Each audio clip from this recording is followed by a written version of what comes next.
Hola, hola amantes del Open Source.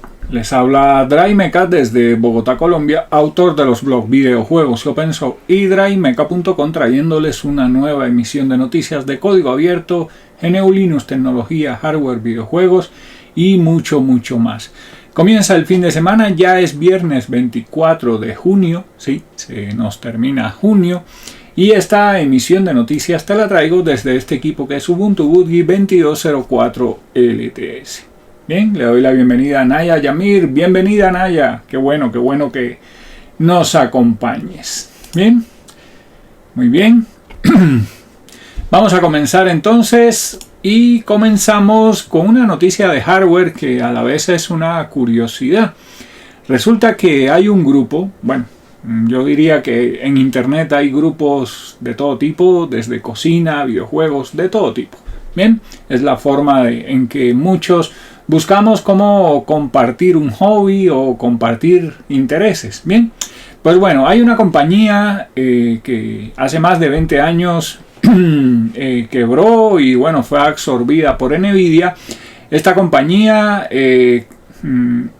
básicamente fabricaba tarjetas de video y tuvo una tarjeta bastante mítica. La compañía se llamaba 3D FX y en su momento lanzó al mercado una tarjeta 3D FX Voodoo 5. Bien, una super tarjeta para su tiempo. Recuerden que hablamos de hace más de 20 años atrás. Kurupi, bienvenido a esta emisión de noticias. Aquí tenemos una captura de la tarjeta de video de esos tiempos. Bien, de entrada pues se puede decir que era una tarjeta demasiado avanzada a su tiempo. Miren el tamaño de la tarjeta. Bien, además ya contaba con varios ventiladores para enfriamiento. Era una tarjeta bastante avanzada para su tiempo. Bien, nos comenta Kurupi que él precisamente tuvo esa tarjeta. Listo, Naya, no hay problema. Recuerda que también estoy subiendo las noticias ahora en diferido al canal de YouTube. Bien, así que por ahí también las puedes ver, si es el caso. Muy bien, que te vaya muy bien, Naya.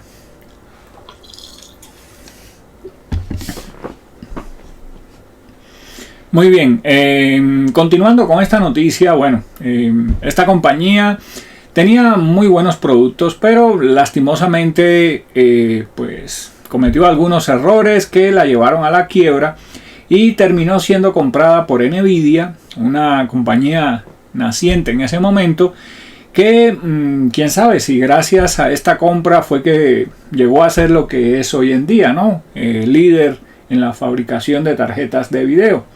Bien, el caso es que hay un grupo en internet que se pusieron de tarea crear un driver actualizado, un driver de video para esta tarjeta que admita, bien, poder tener una salida de video a 1080p o superior, es decir, hasta 2K, bien, y una relación de aspecto 16:9 y 21:9 para poder utilizar monitores LCD modernos. Recuerden que en los tiempos de esta tarjeta de video los monitores eran CRT, eran monitores con una resolución mucho menor. Las resoluciones eran de 800 x 600 y 1024 x 768 a las resoluciones que vemos hoy en día, que diríamos que la más bajita hoy en día es 1080 por 1920, bien, y por ahí, por esas variantes.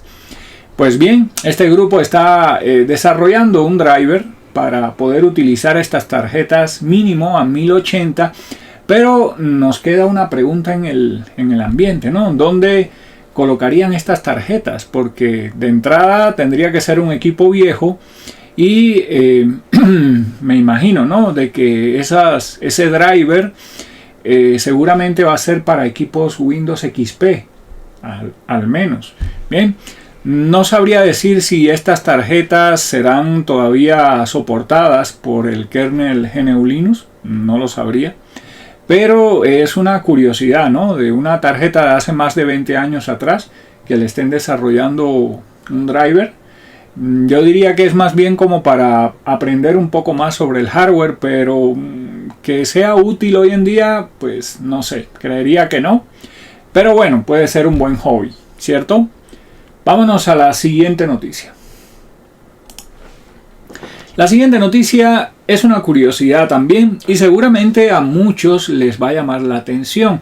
Resulta que están fabricando una pintura que, es una pintura que inicialmente está pensada para los automóviles, bien, pero seguramente de tener éxito podría llegar más adelante para las casas, por ejemplo, pintar los exteriores, etcétera, etcétera. Y es que esta pintura básicamente va a permitir que los automóviles, en vez de calentarse cuando quedan en el exterior, no estando a la sombra, al contrario, se van a enfriar. Es decir, mientras más alta sea la temperatura exterior, más van a enfriar el automóvil por dentro.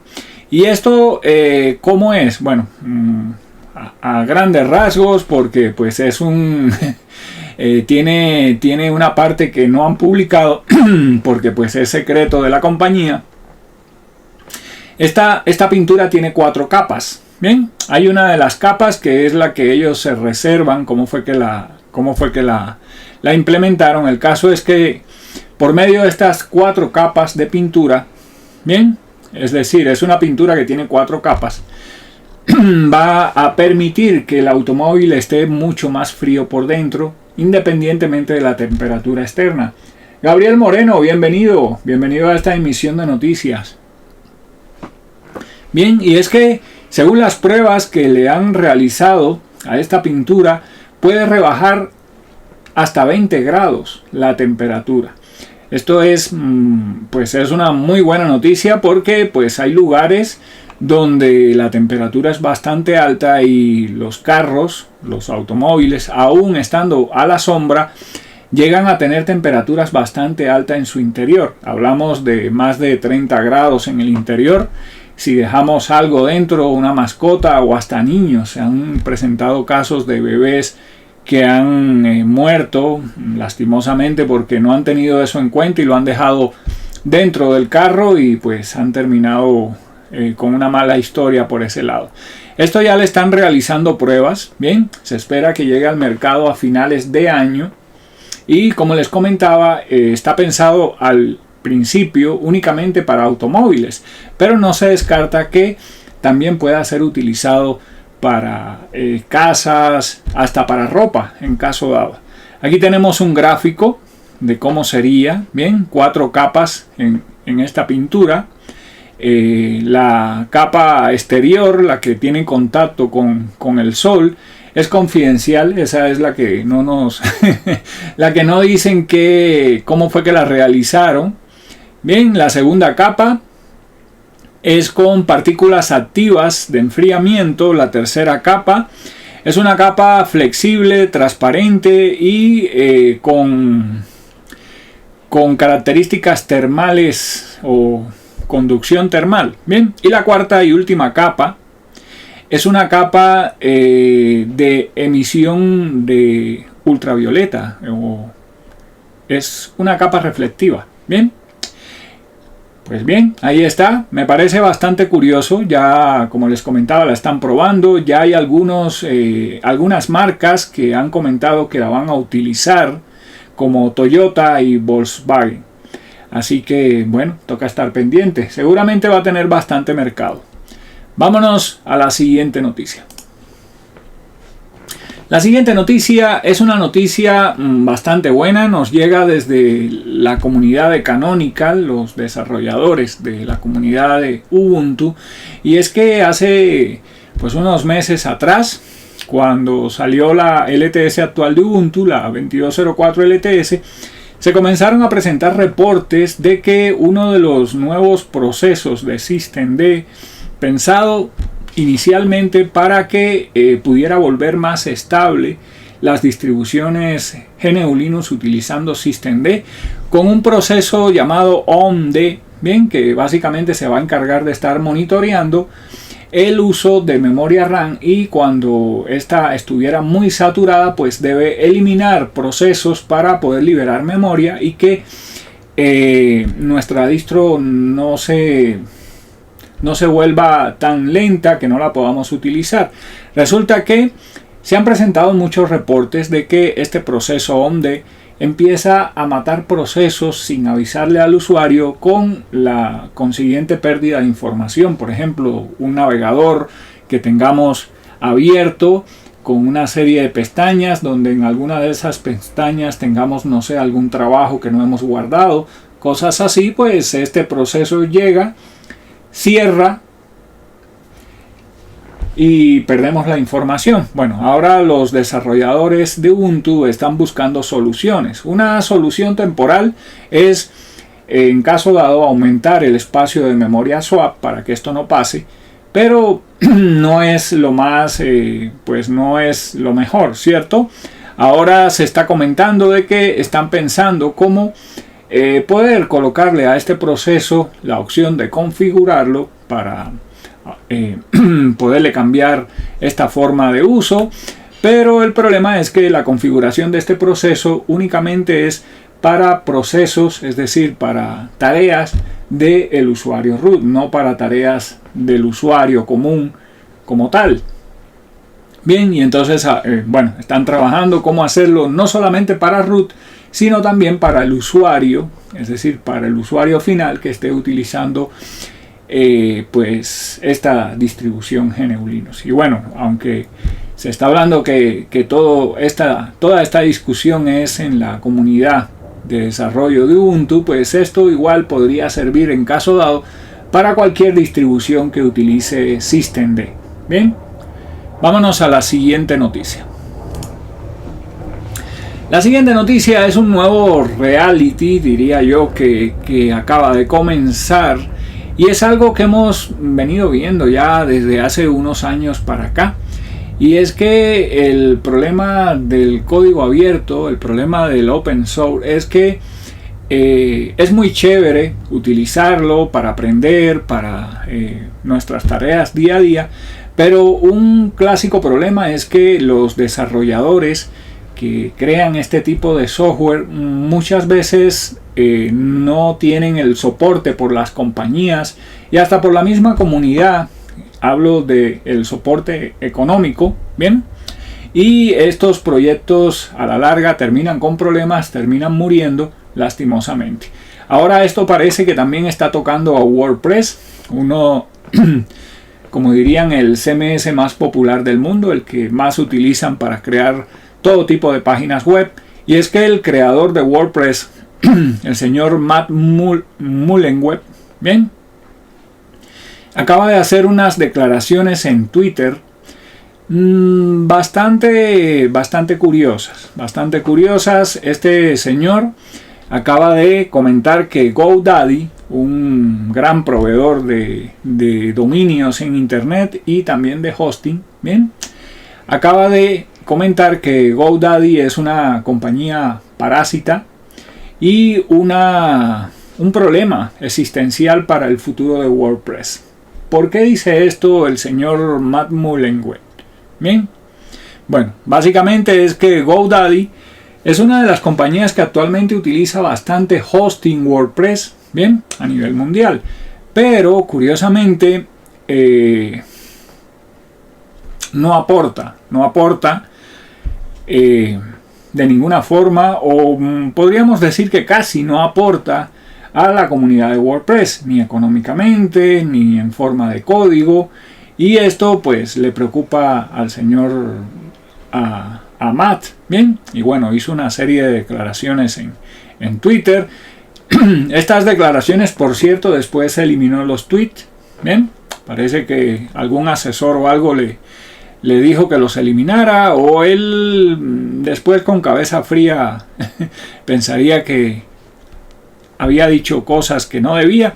El caso fue que eliminó esos tweets, pero a grandes rasgos fue eso. Él comenta que ve que GoDaddy no está devolviendo el favor en cierta forma al código abierto con el uso de WordPress.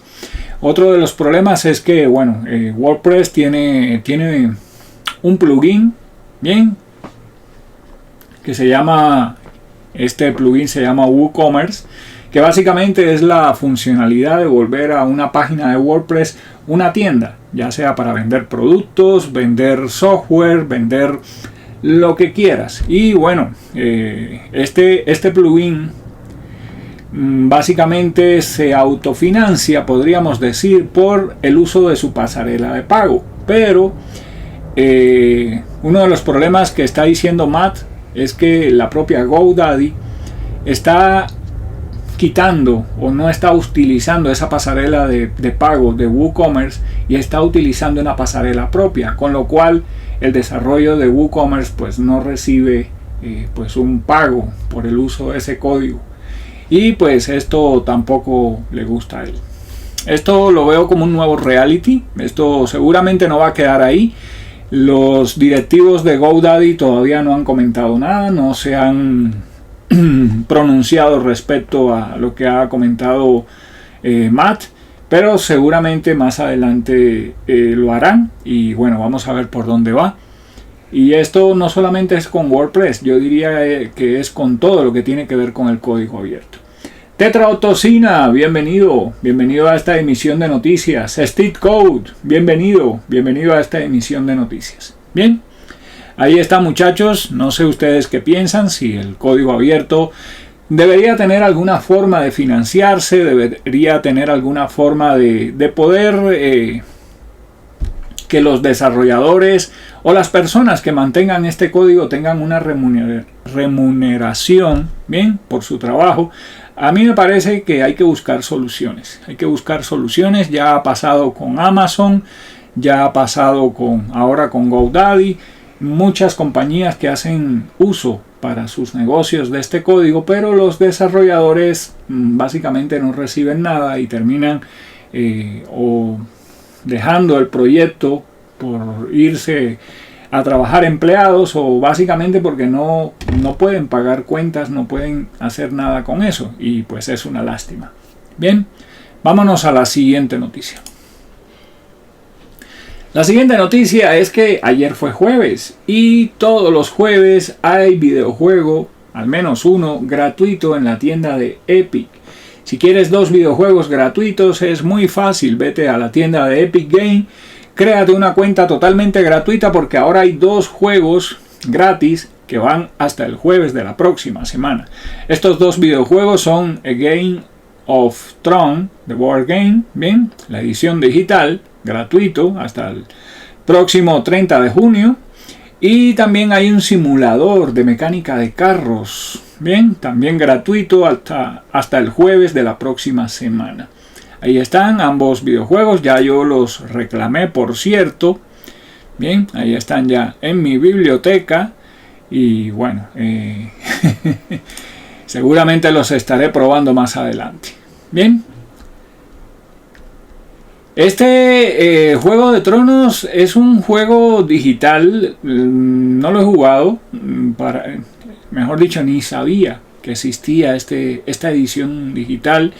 Es un videojuego de estrategia, básicamente. Aquí tenemos como una especie de gameplay al estilo tarjetas, que vamos a tener que ir viendo en qué gastamos el dinero, cómo vamos expandiéndonos. Pura estrategia, básicamente. Bien. Vámonos a la siguiente noticia. La siguiente noticia es una noticia de videojuegos que me parece curiosa. Resulta que Alberto desde la nevera, hoy con una nevera seca. Hoy no ha llovido, o por lo menos donde yo vivo. Bienvenido, Alberto. Comenta Steve, creo que miré por el de mecánica. Los juegos de estrategias a mí tampoco es que me llamen mucho la atención, Steve. Muy bien. Resulta que casi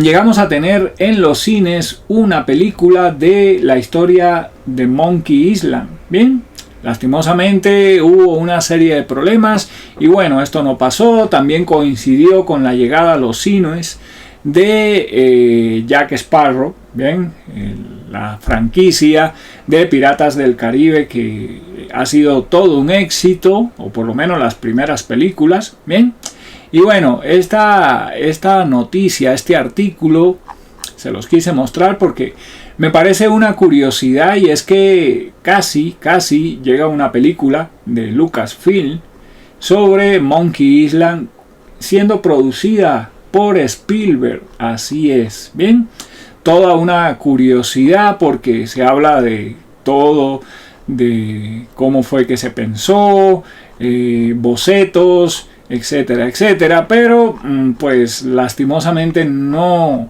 logró llegar hasta los cines, no pasó de ser un proyecto, bien, pero bueno, estuvimos a nada de tener una película animada, eso sí, no con actores reales, de este mítico videojuego de Monkey Island. No sé si llegaron a jugar ese videojuego. Yo sí que lo jugué, la primera y la segunda parte, la tercera ya no. Y bueno, hay una continuación ahora siendo desarrollada en este momento, que si mal no recuerdo debe ser liberada este año. Bien, así que ahí está, me parece toda una curiosidad. Les voy a compartir la historia. La historia es bastante detallada de cómo se planeó hacer una película de Monkey Island. Te recomiendo que lo busques, Steve. Es un videojuego súper curioso, súper chistoso. Es un clásico, mejor dicho, un clásico. Es un videojuego que tiene muchos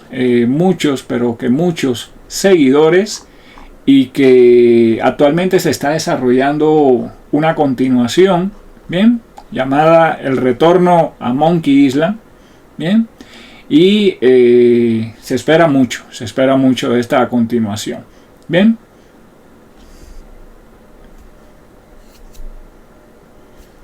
Ok, vámonos a la siguiente noticia. La siguiente noticia nos llega desde Microsoft y también tiene que ver con videojuegos. Resulta que Microsoft acaba de publicar que va a permitir el uso de teclado y ratón cuando estemos jugando por medio de Xbox Cloud. Bien, es decir, por medio de la nube de Microsoft para la parte de Xbox. Esto es una muy buena noticia porque hay algunos videojuegos que hacen mejor uso del teclado y el ratón a cuando lo estamos jugando con un joystick, es decir, con un control.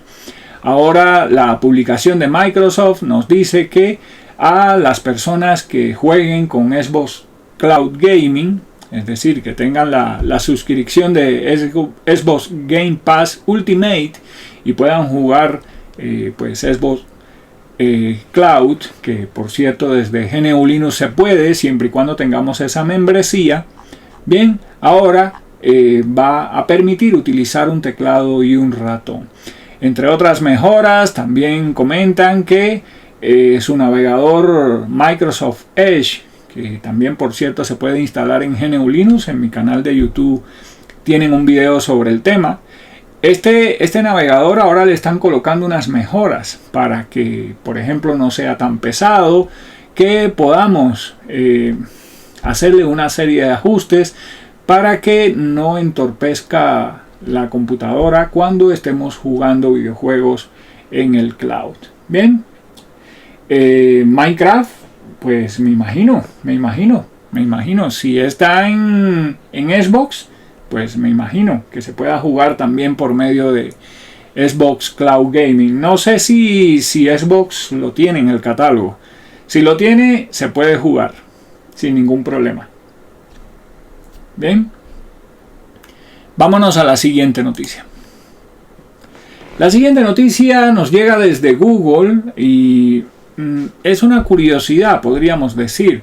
Resulta que uno de los productos que tiene Alphabet o Google es el producto Stadia. Stadia es un producto que sacó Google para jugar por medio del cloud. No ha sido el éxito que se esperaba este producto, pero bueno, en su momento cuando lo lanzó Google, lo lanzó podríamos decir en sociedad con AMD.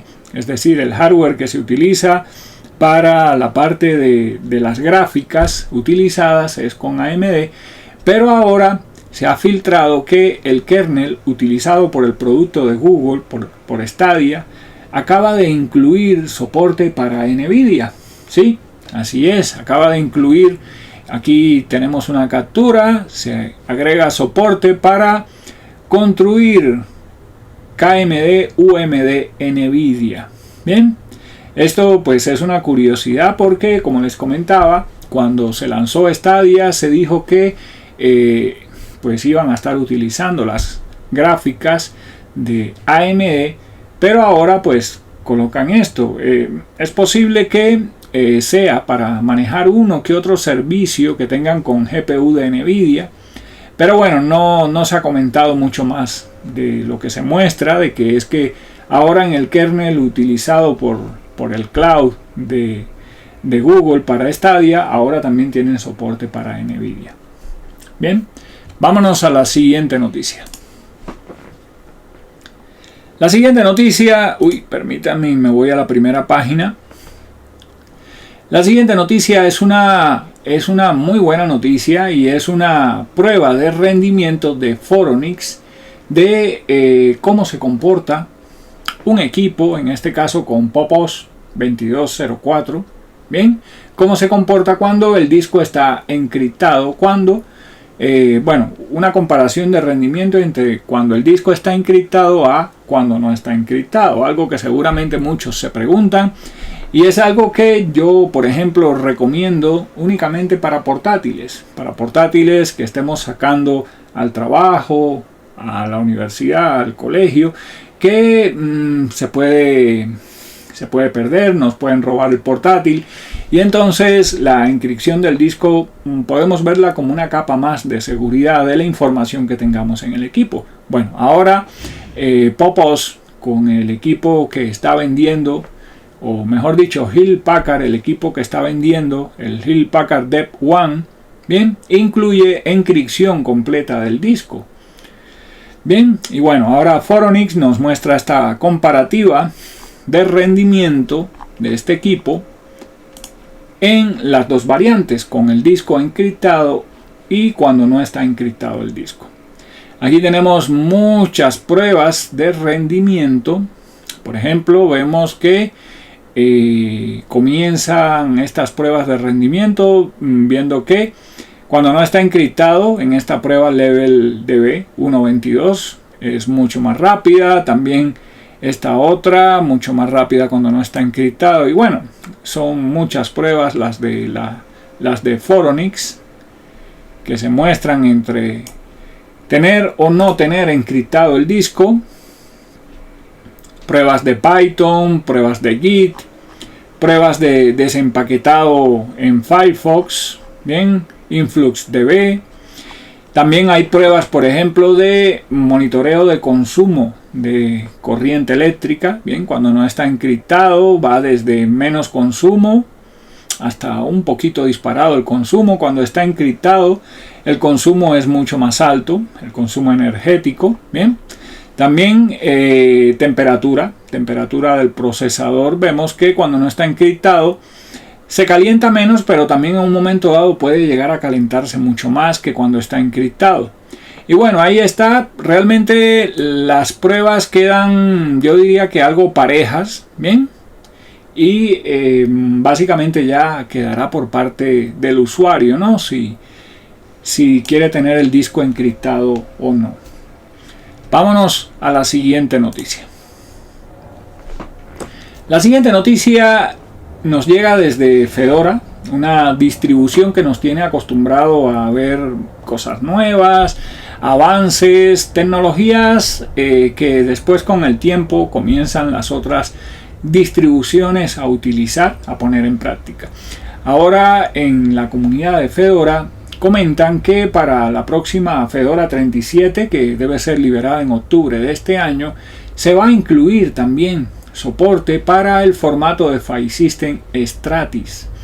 Stratis es un formato con una serie de características bastante curiosas que actualmente únicamente utiliza Red Hat. Bien, es decir, Red Hat ha dejado de utilizar XFCS, ha quitado BtrFS y utiliza para esta distribución este formato llamado Stratis. Bien, ahora el cambio es que para la próxima Fedora 37 va a venir incluido Stratis como un formato más. No es que vayan a reemplazar BtrFS, que es el default desde hace cuestión como 2-3 distribuciones, es decir, 2 o 3 versiones para acá ha sido el formato por default de Fedora, pero sí que lo van a poner como una alternativa para las personas que quieran probar Stratis con su instalación de Fedora 37.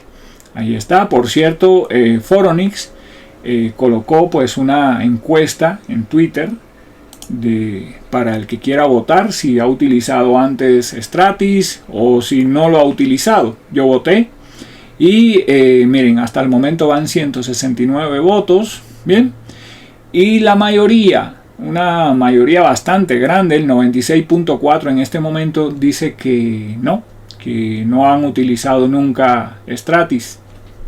Bien, yo voté también que no lo he utilizado. Bien, ahí está. Vámonos a la siguiente noticia. La siguiente noticia es sobre una distribución que tiene una actualización. Les hablo de SUSE o SUSE, como les gusta que pronuncien el nombre de su distro. SUSE Linux Enterprise Server 15 tiene un paquete de actualización. El Service Pack 4 está disponible en este momento. Esta SUSE Linux Enterprise Server es una distro licenciada, es decir, es una distro empresarial, no es de libre descarga. Básicamente tenemos que tenerla licenciada. Está pensada más para empresas, por supuesto. Y ahora tiene pues un nuevo paquete de actualización, su Service Pack 4. Ya está disponible para su descarga con actualizaciones, correcciones de errores, etcétera, etcétera. Bien, vámonos a la siguiente noticia. La siguiente noticia es una distro también que se acaba de actualizar, en este caso la distro Tails, una distro pensada para ser utilizada desde una memoria USB, una distro que su foco de mercado es permanecer anónimo cuando estamos conectados a internet utilizando la red Tor, el navegador Tor, etcétera, etcétera. Ya está disponible Tails en su versión 5.1.1, bien, para su descarga y utilización. Vámonos a la siguiente noticia. La siguiente noticia es de hardware, es una noticia bastante buena, me llama la atención, y es que el fabricante de ThinkGrop, bien, acaba de mostrar unas memorias DDR5 que próximamente van a llegar al mercado. No se ha comentado precio, y bueno, la curiosidad de estas memorias, o lo que las hace diferentes, es que va a contar con dos tecnologías para avisarnos cuando tengamos problemas en el equipo donde tengamos estas memorias. Estas memorias, por cierto, están pensadas para servidores, aunque en cierta forma yo las vería también utilizables para equipos de escritorio, ¿no? Vienen con un RGB que se puede personalizar para que nos avise cuando tengamos problemas, por ejemplo, de temperatura dentro de nuestra computadora. Además de eso, cuentan con un buzzer, es decir, con un hardware agregado que podemos configurar también para que pite cuando tengamos problemas en el computador o servidor donde tenemos estas memorias. Por default, por ejemplo, como vemos en esta captura, cuando todo está correcto, el RGB va a estar en verde, pero cuando tengamos algún problema, pues el RGB va a cambiar de colores, se va a poner azul, rojo, y además de eso va a pitar. Bien, todo esto es personalizable. Bien, por medio de software se pueden personalizar los valores a los que se va con los que se van a disparar estas alertas. Bien, por ejemplo, se le puede decir que cuando la temperatura sea inferior a los 60 grados, que permanezca en verde. que cuando llegue a los 70 grados se ponga en amarillo, que cuando sobrepase los 80 grados, imagínense qué calor, qué temperatura, se ponga en rojo y azul alternativamente, y si sobrepasa los 90 grados, es decir, que se está achicharrando, que comience a emitir pitidos con este buzzer. Bien, así que pues se ven curiosas estas memorias de DR5. Comenta Tetrodotoxina que le está llegando publicidad en estos momentos. Tetrodotoxina vive en una parte de Perú que compran mucho Jaboline. ¿O de qué te llegó hoy la publicidad, Tetrodotoxina? Comenta Curupí, qué buena esa opción en la RAM.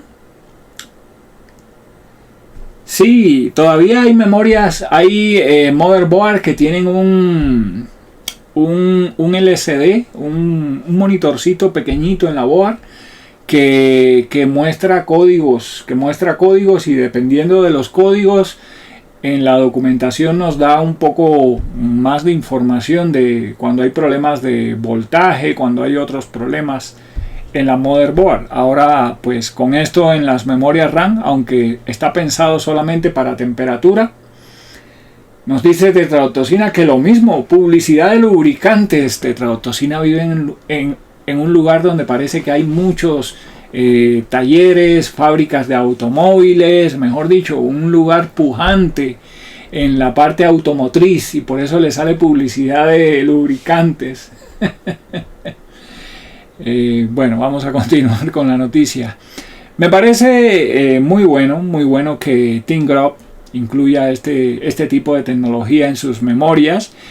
Como les comentaba, está pensado más que todo para el mercado empresarial, es decir, para servidores, pero no descarto poderlo ver en algunos computadores normal para las casas, ¿no? A no ser de que los precios por esto sean demasiado altos y por eso no los incluyan en computadores de escritorio normal.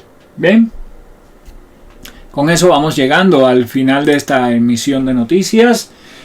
Les recuerdo que es viernes y bueno, la cita es más tarde en mi canal de YouTube para nuevo contenido, y el próximo lunes a las 8:30 hora de Colombia para una nueva emisión de noticias. Seguramente estaré mostrando uno que otro videojuego aquí en Twitch, o por qué no en mi canal de YouTube. Sí, probé el Fall Guy y no, el anti-cheat no me dejó pasar.